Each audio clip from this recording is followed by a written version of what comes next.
My name is Elham Yaqubian, and it's my honor to welcome you all on behalf of the Iranian American Jewish Federation. Tonight we gather with a shared hope for peace in the world and for the safe release of our hostages to their homes. Yes. Before we commence our program, I would like to extend our heartfelt thanks, special thanks to my dear friend Michelle Cohen Rahim for her generous offer to host us in her beautiful home. Your hospitality has made this gathering possible, and we are deeply grateful for you and your family's kindness. Further, Elham, can you turn it up a little bit? Further, I want to express our gratitude to Mr. Loay Alshareef for accepting our invitation on such a short notice. Your willingness to share your insight and expertise with us tonight is truly appreciated. The Iranian American Jewish Federation in Los Angeles was born shortly after 1979 revolution. Our mission initially was to help Iranian refugees fleeing persecution, enabling them to have decent and honorable life. Since then, in moments of hardship,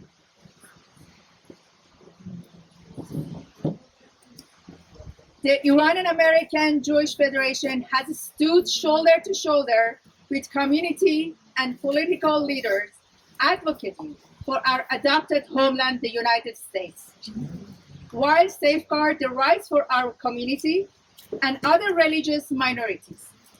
We also help underprivileged individuals and families of our community through Emergency Fund Committee. At the heart of IAJF lies simple yet powerful principle. Love your fellow human as yourself. When Iran was swept by the Women's Life Freedom Revolution, IJF sprang into action. We didn't stay silent. Instead, we gathered support and resources to help the brave Iranian civilian against oppression. Through our effort and fundraising, many individuals found comfort in their time in need. Donations funded important surgeries like artificial eye implants and bone graft, giving hope to those suffering and support to grieving families.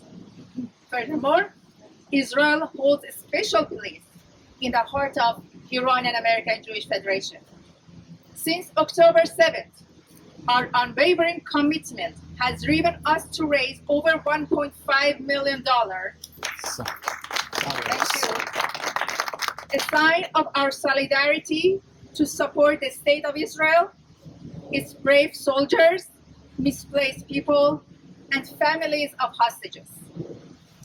Tonight's event underscores our ongoing commitment to fighting anti-Semitism and promoting tolerance and mutual understanding. Together, let us continue to stand united in our pursuit to justice and fairness. With hearts full of gratitude, I thank each of you for gracing us with your presence. And now, without further ado, I invite Mr. Eli Alishmerni, the President of Iranian American Federation, to give us, thank you.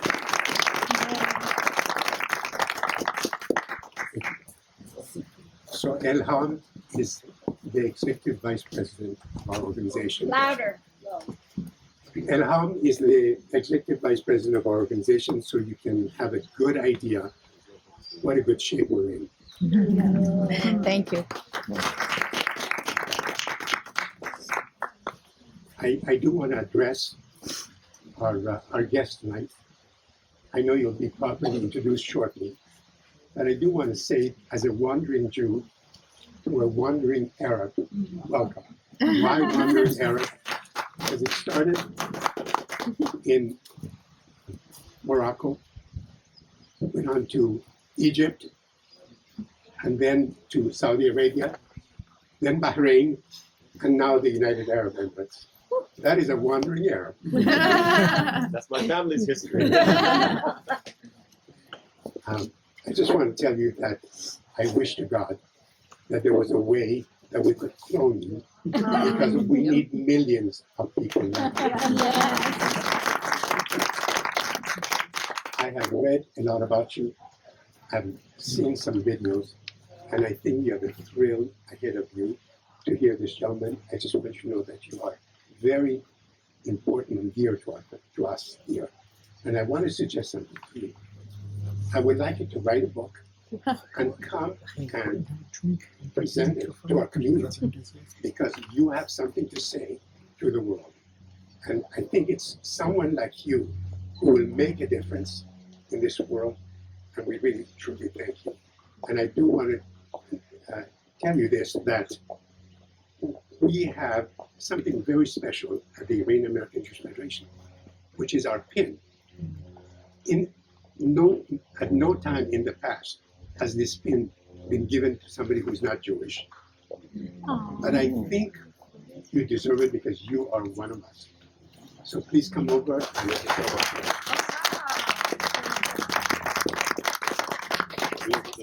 I will wear it immediately. Growing up as a Jew in a Muslim majority country, I was fortunate to forge deep bonds with many wonderful Muslim friends.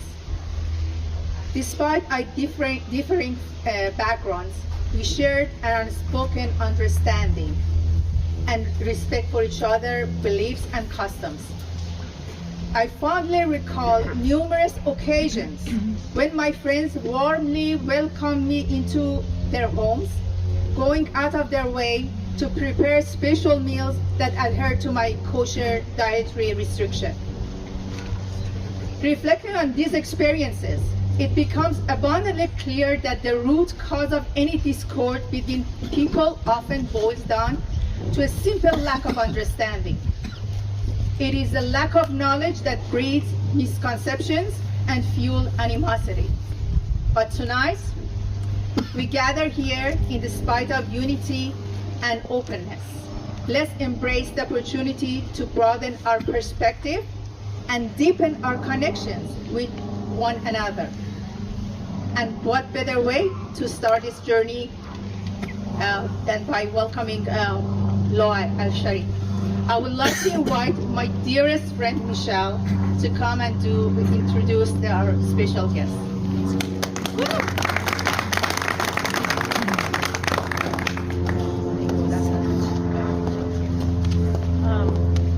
I prepared some words. I wanted to speak from the heart because there's so much that we've shared since last year. I went with, sorry, can you hear me now? Yes. You want me to speak? When it's closer. Okay. So I was in Saudi Arabia last year in February of 2022, and I had the pleasure of meeting Loay. He took us around in Saudi Arabia, Riyadh, as well as the UAE.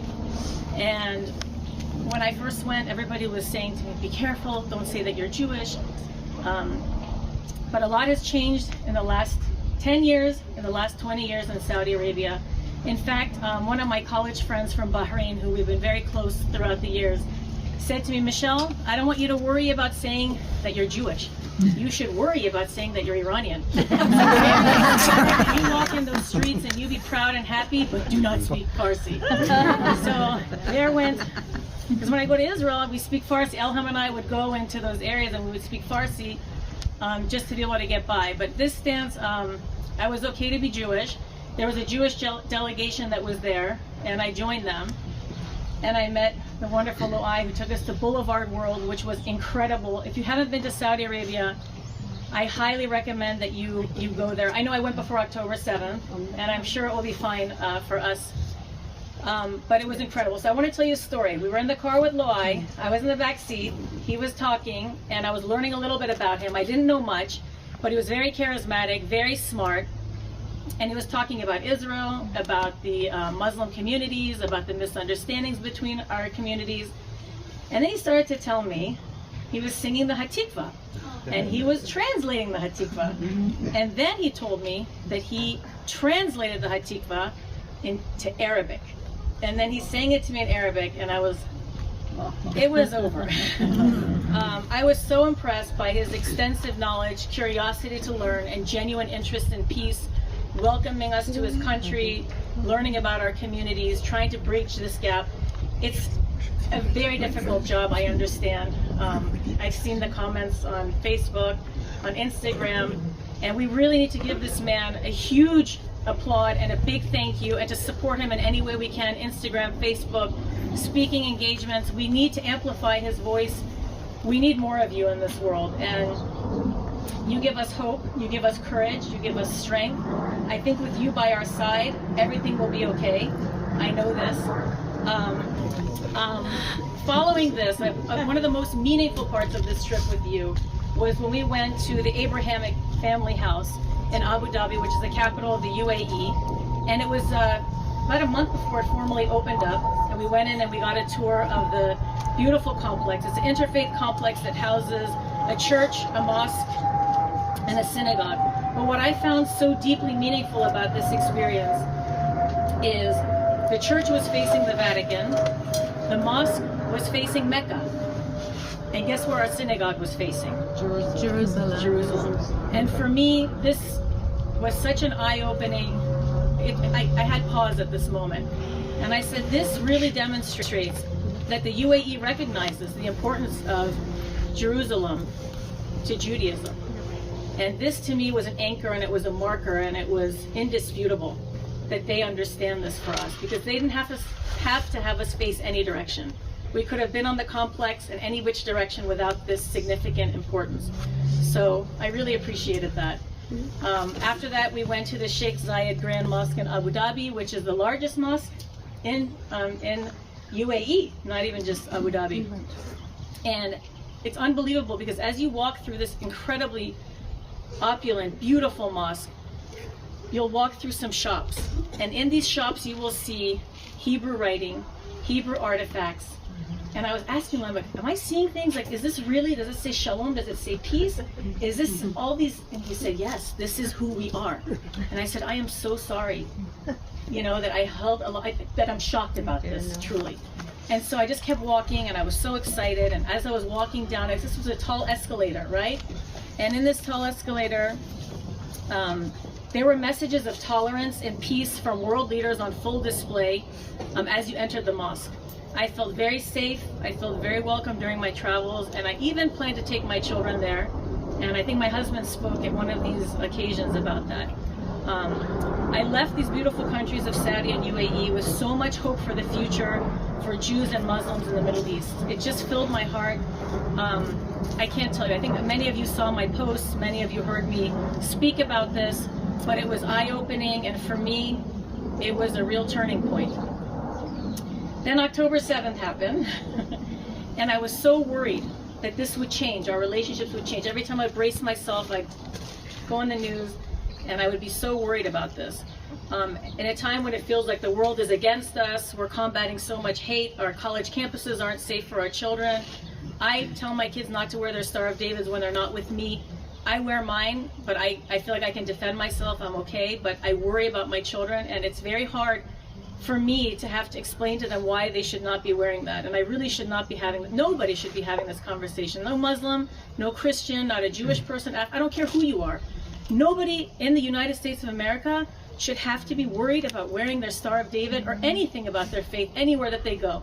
And unfortunately right now, we're in a situation where, yes, I am scared. And I know many of you here are worried about the rise of anti-Semitism and the masses of angry protesters in the streets. You think that it's not close to home, but it's so close to home, and it's so scary. But with saying this, I have to say that with Loay Alshareef by our side, and your tireless advocacy, and your promoting peace in our community, and putting your head out there, you know what it feels like to be a Jew now.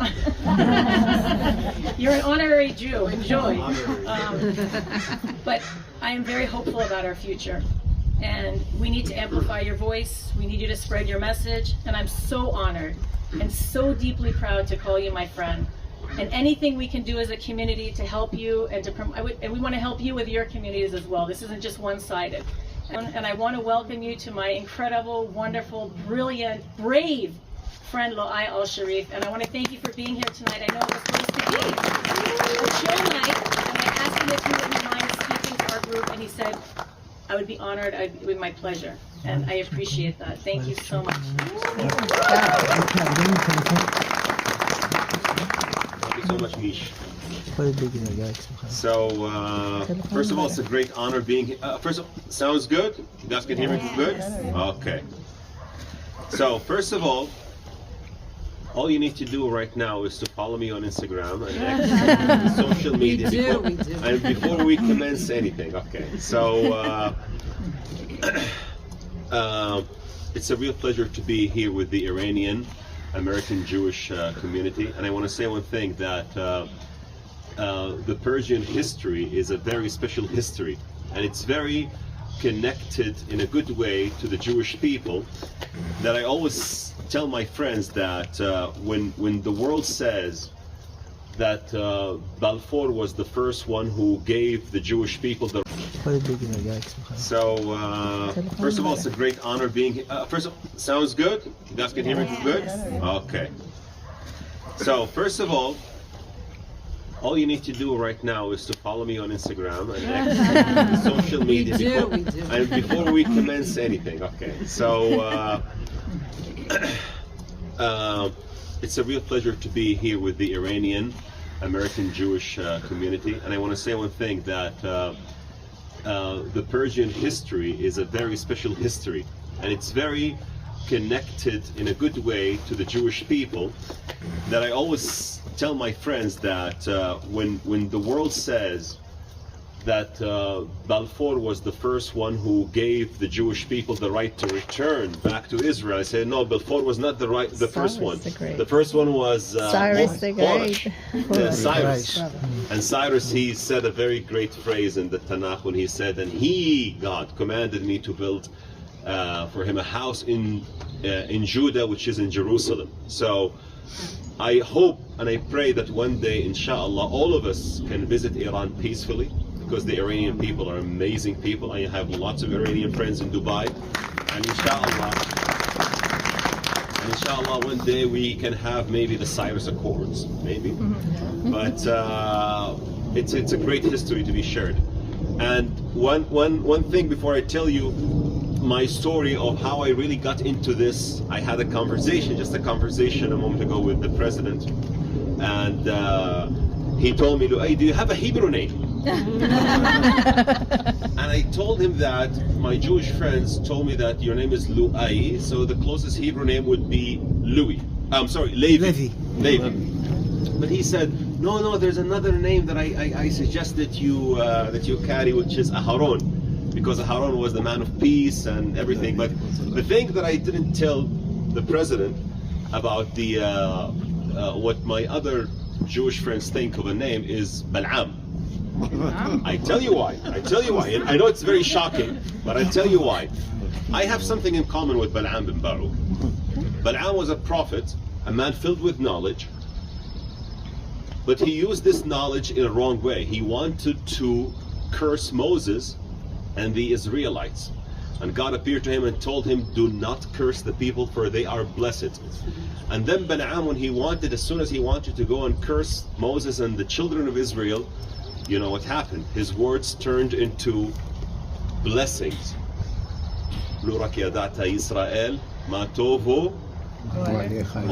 Exactly. So how blessed your dwellings, Jacob.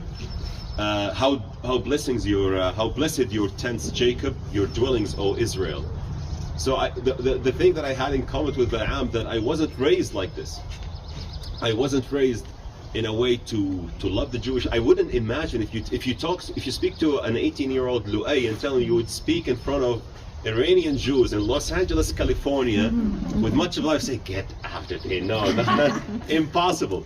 The thing is that the education that we had and also the media depicted Jews in a way that made us all believe that the enmity between Muslims and Jews is eternal. And I want to tell you one thing, I was raised with this belief, and I was so sincere to it. And I believe that when you are so sincere to something, God will take your hand one day and show you the right path. I thought that this is what pleases God, to hate Jews and Christians, to be a fierce enemies of Jews and Christians. We have some texts that are misinterpreted, or some interpretation that would lead that way. And I held that faith in my heart for a very long time, and I was so sincere to it, until in 2010, 14 years ago, I decided to learn French, and I did something called a homestay program. A homestay program is a program that we were studying with a family, and by coincidence, that school, the school's name, by the way, is Accord School in Paris, a very famous school. That school put me, by coincidence, with a Jewish family. and you cannot imagine how I felt when I saw the big Hamagen David in their house. By the way, I wrote an email to the school. I still have the email from 2010. I will make a video about it. I don't feel proud of it. I asked in that email for a transfer because I didn't feel comfortable. How dare you put me with Jews? Now you imagine I'm speaking with Jews now.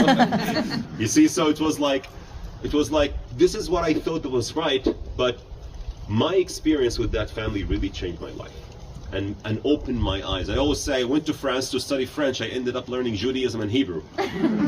So I remember also when I came back home to Saudi and I told my mother that I had this experience, a life-changing experience with a French Jewish family. I did Shabbat with them. I learned more about their history. I learned more about the Hebrew Bible, which is the real reason why I'm very attached to the Jewish history. My mom told me, Loay, 2 months, 3 months max, you'll go back to the previous state. It's now 14 years. Can you imagine? 14 years. But let me tell you something. Let me tell you why I really. Some people, when they say, "Hey, tell us the real reason. Who's paying you?" This is the continued.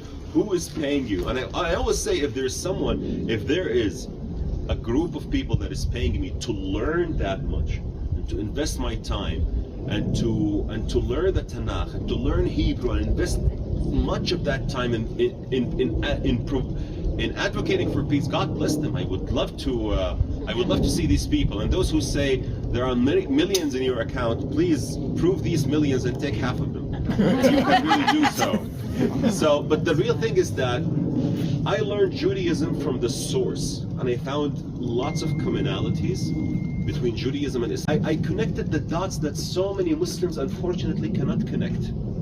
I'll tell you how. I know this is so deep, but I'll tell you how, because I told you I was so sincere in searching for God as a religious Muslim.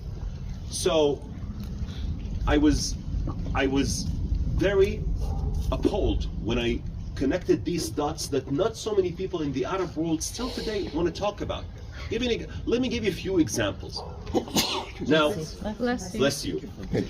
You know, when I see this, I say Alhamdulillah, and then I say immediately Baruch Hashem. I do this, or now my favorite is Hashem Ahlaed. So, one of the missing dots that I remember when I was a kid, I used to sing a very famous song called Labbaik ya Quds, like for you I answer you, O Quds. And then I never connected the dots with why Quds is so special to us.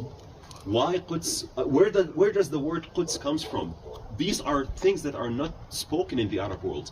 In the Arab world, the Arab media is so good in portraying that the Jews having a propaganda in calling the so-called Jewish temple in Jerusalem so-called. They don't have proof. They are just doing excavations, and they're trying to build under the Aqsa Mosque. There was no Jewish temple. And then you see the Muslim world at the same time. They call Jerusalem is so special because Bayt al-Maqdis is there. But then you ask people, where does the word Bayt al-Maqdis comes from? It comes from the Hebrew Bayt HaMikdash, which is the Jewish temple. You know, I know that these are so like little details, but those who are really searching for the truth would get to know to these details and realize facts that they wouldn't realize if they are brainwashed by the propaganda. So even I have, unfortunately, some Christian friends from the Arab world who say, how could you say the Jewish temple. I said, tell me where Jesus prayed in the gospel. Jesus prayed at Beit HaMikdash, at the temple, before it was destroyed. One more thing, many millions of Muslims are named after prophets without connecting the facts that they were Israelites. They were Zionists, Israelites. I remember when I was seeing an ad in one of the TV shows saying that a Palestinian kid named Dawood, saying that Al-Quds is the eternal capital of Palestine. But that little Dawood doesn't know that he's named after the king of Israel, who proclaimed Jerusalem as the capital of the kingdom of Israel 3,000 years ago. The kingdom of Israel, by the way, when it was formed, the United Kingdom, the first capital was not Jerusalem. The first capital was Hebron. And then David, when he dealt with the Jebusites, and then there's a chapter in the Bible, it says, let's choose a new capital. And then that capital is Jerusalem. Then I was saying, why is this concealed from us? And this is why when I find people in the beginning, before the Abraham Accords, attack this kind of knowledge, I felt that there is something they're hiding. There is something they don't want us to know, those who search for the truth. I really say that if you really study history, the biblical history and the archaeology and everything, the facts are out there. The connection between the Jewish people and this land, the land of Israel, cannot be denied. And also, the Jewish people are indigenous to this land, just like we as Arabs are indigenous to the region. And I blame some Jews for that, depicting themselves as Westerners or Americans or Europeans. No, you always have to identify yourself as Jews, that we are the Jews, we come from Judea. Bravo. You always have to say this, because the word Jew itself, you know where the word Jew comes from? If you want to give a very profound answer, where the word Jew comes from, the very detailed answer, the word Jew comes from the part of the land of Israel that when Joshua ben Nun entered, partitioned the land into 12 partitions based on the 12 sons of Jacob, and that land and that part was called Judah, named after the fourth son of Jacob. And when the Jews were expelled from the land of Israel, from that part, the Babylonians were asking them, where are you guys from? We are from Judah. We are the Jews. If the majority of the Israelites were from the part that was called Binyamin, now all of you would be called Binyaminites, not Jews. So you see, this kind of detail would lead you to facts that would make you stand with the truth. And this is why I always say knowledge pays me very well. To those who say, who's paying you? I say knowledge pays me very well. So through this journey of knowledge and through this journey of studying the biblical history and the archaeology and the history of Israel, I fell in love with it. So I became an advocate not for Israel. I'm not an apologist for Israel. I'm an apologist for peace with Israel. And I always say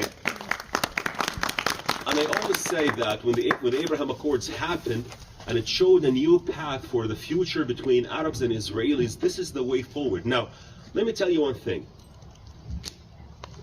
We have our differences as Muslims and Jews, Muslims and Christians, Jews and Christians. We have our differences, but we also have our commonalities. What would our father Abraham would prefer looking down to us, working on our commonalities or fighting over our differences? I am so sure he would love to see his children work on their commonalities rather than fighting over our differences, because the bloodshed would not please God and would not please Abraham. So this is why I am very driven by this mission, because I believe in it so much. And also the knowledge, this is something very important. This is why I really focus on my social media through this journey of studying the biblical history and the archaeology and the history of Israel. I fell in love with it. So I became an advocate not for Israel. I'm not an apologist for Israel. I'm an apologist for peace with Israel. And I always say that when the Abraham Accords happened and it showed a new path for the future between Arabs and Israelis. This is the way forward. Now, let me tell you one thing. We have our differences as Muslims and Jews, Muslims and Christians, Jews and Christians. We have our differences, but we also have our commonalities. What would our father Abraham would prefer looking down to us, working on our commonalities or fighting over our differences? I am so sure he would love to see his children work on their commonalities rather than fighting over our differences, because the bloodshed would not please God and would not please Abraham. So this is why I am very driven by this mission, because I believe in it so much.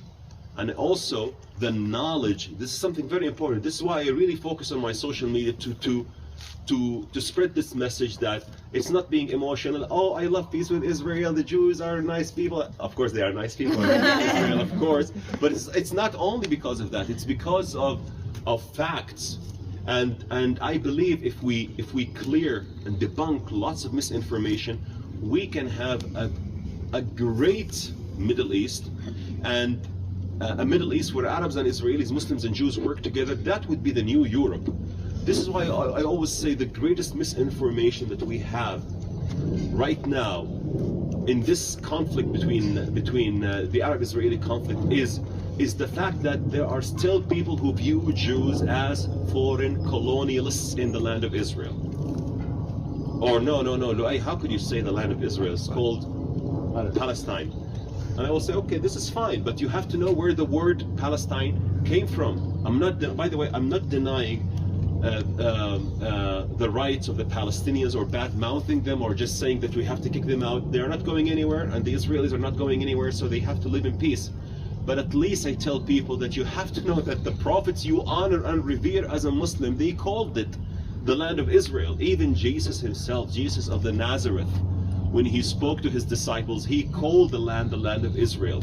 So at least if you think that Zionism is absolutely, how to say this, horrendous, or it's like an insult, you need to understand what Zionism is. Lots of misinformation. People think that Zionism is a colonialist movement. Zionism is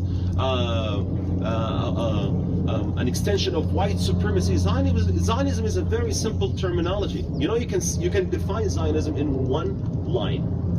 You know, one line. The right of the Jewish people of self-determination in their ancestral homeland. Period. One line. So, in this war of misinformation, you have to tell people the truth, and this is what Michelle, my friend, said, that I started to say that maybe we don't have enough Arabic sources to translate to the people, to tell them the truth. This is why I worked on lots of translations. Not only Hatikva, of course I translated Hatikva, but I also the Bible itself. The Arabic translation is not, in my humble opinion, is not that how to say this, is not that bright enough for people to understand the similarities between Muslims and Jews. And also we have a great heritage of Rambam, Sa'adi Gaon Fayoumi, and many Jews who lived in the Arab world. If their works come to light, many people would see the commonalities, and many people would see how connected the Jews are to this land. And many of the minds and hearts can change with education, with knowledge, with facts. And this is what I try to do on social media. And I believe that God put me there for a reason, with hundreds of thousands of following, for this good reason, to change people's minds and hearts. Just like I changed 14 years ago, I hope to change them, and I hope to make the potential Bal'ams, instead of cursing God's people, Israel, that they one day praise them, live with them, and flourish the Middle East together. This is my mission, and I'm working hard for it. Thank you so much.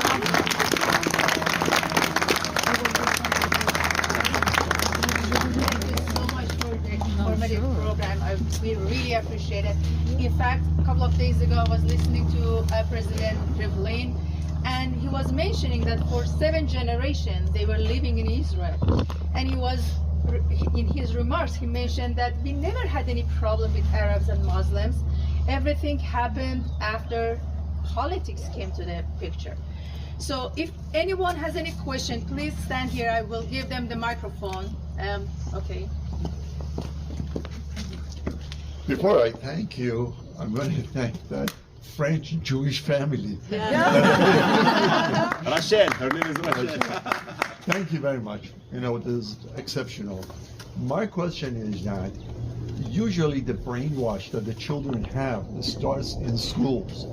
Is there anything that can be done to ban those kind of teachings, or the governments to say that they stop teaching the children whatever they say about Jews? Thank you. So I think now there are great improvements happening in the Arab world in terms of education, but I also believe, I personally believe that the first thing that needs to happen when this war ends, when this ugly war, I always say when this ugly war ends, and by the way, this ugly war can end, I always say, not today, it can end now. If the hostages are released and Hamas lays down its arms, it can end now. It can end now. But when this ugly war ends, inshallah, I hope that a de-radicalization or a de-radicalizing program would surface. Because I totally agree with you. Education is so important. And when you educate someone that you have to hate Jews or you have to hate the Israelis, I see the comments, alhamdulillah, not all the comments are bad. Good comments, bad comments, good comments, bad comments, 50-50. But I always say that I never take things personal, because I always say, Loay, one day you were in their shoes. Yeah. You're thinking like, so God, I always praise God because He put you through this full cycle from hate to love, so that you had the compassion of understanding how these people need their minds and hearts to be changed with education, not with anger. That's why, I never badmouth people. I try to change their minds and hearts with facts, and I believe it's possible. But there is a change happening in governments. There is a change happening in education curricula. I see the education curricula now in Saudi Arabia. It's different from the education curricula that we had 30 years ago. Or 20 years ago, I'm not that old. Yeah. So, but it's like things are changing positively. It will take time, but I believe that, for example, when this war ends, lots of de-radicalization happens. I tell you why.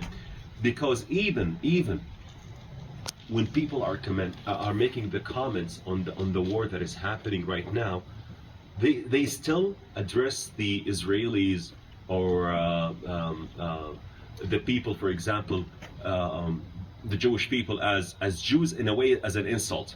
So the spokesman of Hamas, by the way, you know what he calls Afichai Adrai, Ya Ibn al-Yahudiyya, oh child of a Jew. You'd say, okay, so I'm a child of a Jew, so what? You think what's the big deal? But that's like an insult to so many people. So you still have this, how to say this kind of education that still treats people as the word Jew is still like, even though the word Jew is like even the word Zion, even lots of misinformation have to be debunked. But I agree with you, and this is why I say that yes, the government have their role, but we as social media influencers, as content creators, we also have a role. Because guess what? I see people change. Sometimes on my Instagram, I share messages from people that, I didn't know that history of Israel. I didn't know that history of. I could not connect the history of the prophets and the history of the Tanakh, and I didn't. One of the messages that I received, a guy told me, an Egyptian guy told me that I always believed in the narrative that Jews did not have any existence in Egypt. There are no archaeological evidence until I talked about something that is very known, which is the Mirnibtah stele. Have you heard of it? The Mirnibtah stele. It's in the Bible Museum. You can have a look at it. Mirnibtah is the son of Ramesses II, and in Mirnibtah stele, Mirnibtah, the Egyptian pharaoh, mentioned that he defeated this nation and that nation and that nation, and it was the first time the word Israel as a nation mentioned in a stele, in an archaeological evidence that proves that the connection between the people of Israel and Egypt was still there. And I talked about it. It's just a very known fact, but for them it was like of course no one will talk about it, because it proves the connection, and it proves facts that they don't want you to know in the Arab world. So education is very important.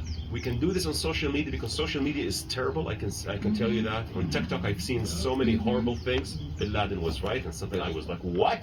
So if we don't take a stance, we would leave the arena for them. So we have to do our work on social media. But I totally agree with you that governments are doing their job. It will take time, but it has to be done. Thank you. And